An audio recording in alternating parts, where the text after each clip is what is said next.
स्नान कब होना चाहिए? प्रातः काल। सुबह उठने के साथ में ही कुछ हमारे लिए नियम कायदे कानून लागू होते हैं। यदि हम उनको पालन करते हैं, उनको फॉलो करते हैं, तो पूरा दिन हमारे लिए सुखद होता है। और हम उठते ही यदि उन नियमों को इग्नोर करते हैं तो फिर दिन की शुरुआत हमने ठीक नहीं की, जिसका आगाज अच्छा नहीं हुआ उसका अंजाम भी अच्छा नहीं होता है। यदि उठते ही हम इन बातों को जो गुरु महाराज ने बताई है इनको पालन करते हैं तो हमारे जीवन में दरिद्रता नहीं आती, गरीबी नहीं आती, आलस्य नहीं आता, अवसाद नहीं आता। उसके लिए इन कुछ बातों को आप ध्यान में रखें। सबसे पहली बात यह है कि सूर्य उदय होने से पहले बिस्तर त्याग देना चाहिए, उठ जाना चाहिए। जो सूर्योदय के बाद तक भी सोता रहता है वो दरिद्रता को निमंत्रण देता है, कहता है कि आओ और मेरे घर में प्रवेश करो। बिस्तर त्यागना चाहिए। सूर्योदय से पहले सूर्य की जो पहली किरणें हैं आपके घर में गिरे, इसलिए घर के खिड़की दरवाजे खुल जाने चाहिए सूर्योदय से पहले।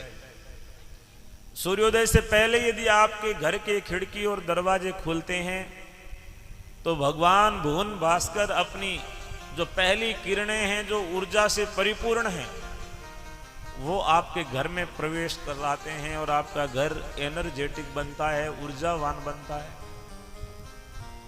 और सूर्योदय होने से पहले घर में झाड़ू बुहारी ये सब जो है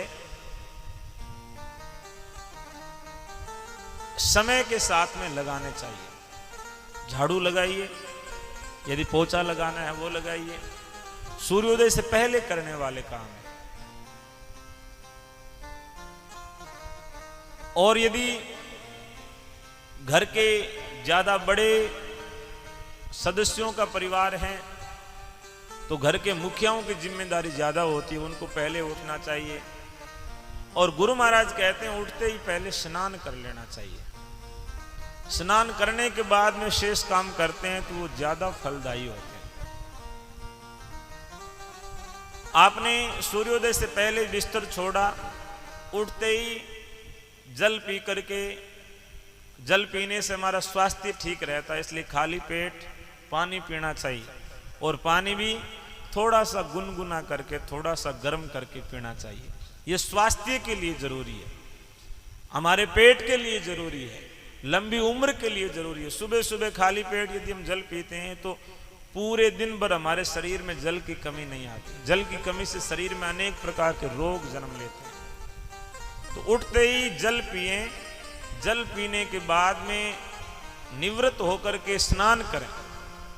स्नान से पहले दूसरा कोई काम नहीं करें, पहले स्नान करें। स्नान आप लोगों ने किया है और स्नान करने के बाद में आपके घर में पूजा घर बना हुआ होगा, वहां जाकर के उस भगवान को धन्यवाद बोलिए, थैंक यू बोलिए कि महाराज आपकी कृपा से मैं सुबह को जिंदा उठ गया हूं। सबसे पहला धन्यवाद तो यह होना चाहिए कि हम जीते, आंखें खुल गई है, हमारी लोगों की आंखें बंदी रह जाती है, तो इसके लिए धन्यवाद बोलना चाहिए ना। धन्यवाद बोलो कि महाराज आपकी बड़ी कृपा रही कि रात को नींद बढ़िया आई, मैं सुबह सकुशल उठा हूं और अब मैं आपको नमन करता हूं, वंदन करता हूं। उस परमात्मा का जितना धन्यवाद करें उतना कम है। उन्होंने हमें मनुष्य शरीर दिया है और निरोग दिया है। जब हम बीमार हो जाते हैं तब भगवान को शिकायत लगाते हैं, महाराज गोडा हावड़ करो नहीं। गोडा हावड़ हुए ना कभी धन्यवाद दा कि भाई गोडा ठीक पड़िया, कभी खुदा। जब सब कुछ ठीक है तब हम धन्यवाद नहीं बोलते हैं, लेकिन जैसे ही व्यवस्था गड़बड़ होती है तब हम उसको ओढ़वा देने के लिए तैयार हो जाते हैं कि ये ठीक नहीं है महाराज, ये ठीक करो। तो वो हम तब कहने के, शिकायत लगाने के अधिकारी होते हैं जब सुख के अंदर हम धन्यवाद बोलते हैं। जब शरीर स्वस्थ है तो रोज उसका शुक्रिया अदा कीजिए कि उसने शरीर स्वस्थ दिया। और यदि सूर्योदय से पहले घर में दीपक किया करो, और सूर्योदय के बाद यज्ञ करना चाहिए। दीपक करके और चूल्हा है उसको चेतन करें, घर में यदि गाय भैंस इत्यादि है तो उनकी सेवा चाकरी करें, और यदि गाय को रोटी देने की व्यवस्था हो सकती है तो रोटी दीजिए, गुड़ दीजिए। दिन की शुरुआत थोड़ा पुण्य से कीजिए, देने से कीजिए। आप देंगे तो लौट करके आएंगे ना, पहले देने से शुरुआत कीजिए। कुत्तों को रोटी डाल दीजिए। कुत्ता बिना झोली का फकीर होता है, जो हमारे समस्त पुण्यों को, हमारे जितने हमारी नेगेटिविटी होती है उनको ले जाने का काम करता है। इसलिए कुत्तों को रोटी दीजिए, पक्षियों को चुग्गा डालिए, चींटियों के लिए आटा डालिए, गाय को रोटी दीजिए। पास में गौशाला है तो वहां सेवा कीजिए, नहीं तो घर में गौग्रास निकालिए रोज का। गौग्रास के लिए धन निकाल सकते हैं, रोज के 5 रुपए 10 रुपए अलग निकाल के रखिए, 1 रुपया भी अलग निकाल के रख सकते हैं, या 1 मुट्ठी अनाज या 1 रोटी, जो भी हमें रोज पुण्य निकाल करके रखें। इससे हमारा खाता जो है रोज एक्टिव रहता है। पुण्य का खाता भी चालू रहना चाहिए, और उस ईश्वर का धन्यवाद देने से, प्रार्थना करने से और पुण्य करने से हमारे को एक ऊर्जा की प्राप्ति होती है, एक शक्ति की प्राप्ति होती है, और उस शक्ति से हमारा पूरा दिन आपको ऐसे लगेगा जैसे कोई हमारे पास में साथ में खड़ा है और हमारी सदैव रक्षा कर रहा है। और ब्रह्म मुहूर्त में उठने से, प्रातः काल उठने से इतने लाभ हैं जिनकी यदि गिनती करना शुरू करें तो 7 दिन की कथा पूरी हो जाती है, लेकिन लाभ कम नहीं पड़ते, इतने लाभ हैं। और यदि कोई सुबह को उठ करके कुछ भी नहीं करता है,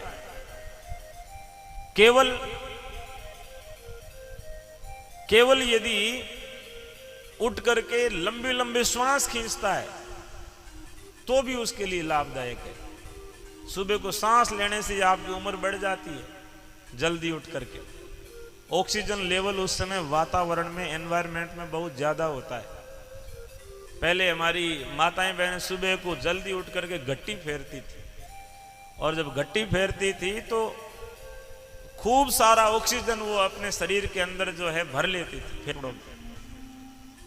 तब उनको थकान नहीं होती थी, आलस्य नहीं आता था, शरीर मजबूत रहता था। सुबह सुबह कोई हार्ड वर्क करते हैं, शहरों में रहने वाले लोग सुबह को जिम जाते हैं थोड़ा शरीर को मजबूत बनाने के लिए। तो सुबह सुबह की बेला में कोई भी हार्ड वर्क स्टूडेंट है, वो सुबह को उठ करके पढ़ता है, उस समय उसको जो चीजें याद कंठस्थ हो जाती है वो चीजें बाद में याद नहीं होती। दिन में 100 बार पढ़ोगे तो भी याद नहीं होगा, और सुबह को स्नान करके आप पढ़ने बैठे हो, आपने 2 बार पढ़ा और आपको याद रह गया। दिमाग की लाइनें क्लियर होती है उस समय। ब्रह्मांड में बड़ी शांति का वातावरण होता है, उस समय जो भी काम किया जाता है वो काम सार्थक होता है। पुराने जमाने में लैंडलाइन फोन आए थे तार वाले, अब तो मोबाइल आ गए। जब तक फोन तार से बंधा हुआ था तब तक आदमी खुला हुआ था, और जब से फोन तार से खुला है तब से आदमी फोन के बंध गया। सोए तो फोन चाहिए, जागे तो फोन चाहिए, कथा में भी फोन चाहिए, हर बात में फोन जो है हमारे चिपक गया है। फोन के बिना हम रह नहीं सकते।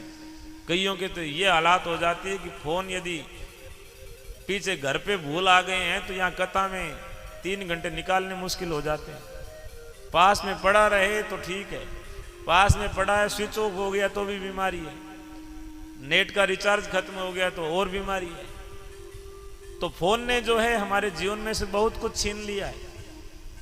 पहले लैंडलाइन फोन होते थे, उनमें डायल करने होते थे नंबर बार बार, और जब नंबर डायल करते, जब बड़े शहरों में फोन लगाना होता उसके लिए कई बार ही फोन डायल करते थे तब जाके फोन लगता था, नहीं तो बार बार बोल जाता कंप्यूटर इस रूट की सभी लाइनें व्यस्त है, इस रूट की सभी लाइनें व्यस्त हैं, कृपया थोड़ी देर बाद में प्रयास करें। और एसटीडी पीसीओ वाले ये कहते थे कि यदि बॉम्बे फोन लगाना आए थे तो बम्बोई लगाया हो छोरा कने पहला, बम्बोई यदि हांचोर लगाओ तो होरो लागे, लेकिन इतु यदि बम्बोई लगावनो हो तो सुबह की दोपहर की बेला में या दिन की टाइम के मैं वो लैंडलाइन फोन बहुत दूर लग गया कर दो। जना एसटीडी वालों गया कर दो कि बॉम्बे फोन करना दिनों के बेगा आइयो ये क्यों कि बेगा आओ नहीं दिन फोन हो रो लागी। तो सुबह को बेगो हो रो क्यों लागे? ये सुबह की लाइन क्लियर होती है, एक बारी डायल करो और फोन कनेक्ट हो जाता है।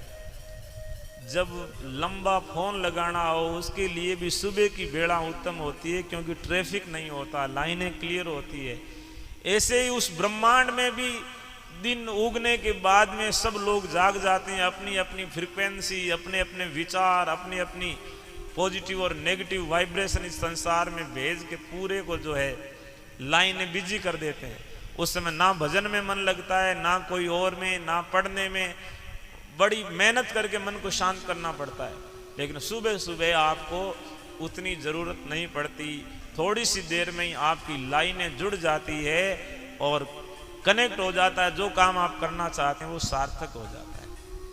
इसलिए सुबह को जल्दी उठा करो, और सुबह को जल्दी उठ करके स्नान, भजन, दान जो भी आप करना है उसके लिए सुबह की बेला सर्वोत्तम है, अमृत बेला है। अमृत बेला में उठिए और सेरा करो स्नान। हमारा तीसरा सूत्र दिया है, सेरा करो स्नान। स्नान करो कब? शेराई सुबह को। अब कई बहनें घर का सारा काम करके फिर नहाती, कईयों के भाइयों के कोई काम नहीं है लेकिन फिर भी के हिनान बसे कर ला। चाय आई नहीं चाय, अन चाय सुबह को स्नान लोगों को बंद करवा दी। उठ दई चाय पिए नहीं जना हरम तो बाजे। नहीं तो पहले प्रण होता था कि बिना स्नान किए मुंह में कुछ नहीं डालते, बिना स्नान किए मुंह में कुछ नहीं डालते। तो कुछ कलेवा जलपान करने के लिए सुबह को नहाना होता है। और घर में माताएं बहनें भी मजबूत होती थी कि हिनान कराओ नहीं रोटी को मिले। जिन्हें नेम होंदो कि बीजी चोटी और मिलगी रोटी, हुकी चोटी तो रोटी को मिले, इसलिए नहाना जरूरी था। अब खाने पीने वाला नेम तो तभी टूट जाता है, उठते ही पहले चाय वाली प्याली तैयार रहती है, चाय पी लो बसे कोई काम करियो। तो खाना शुरू हो गया, शरीर को काया को भाड़ा मिल गया, तो फिर नहाएगा कौन? स्नान कोई करता नहीं है। और सुबह से ही वो आदमी शरीर को एक्टिव स्नान करके अंदर की ऊर्जा जगा करके जब शरीर को एक्टिव किया जाता था, अब चाय की प्याली से शरीर को चार्ज किया जाता है। फिर धीरे धीरे चाय के साथ में मटेरियल बढ़ते जाते हैं। बाद में गए वो नशो के टाकी तुम्हारे चिपियो है। तो शुरुआत तो हमने की है ना, उठते ही नहा लो आप।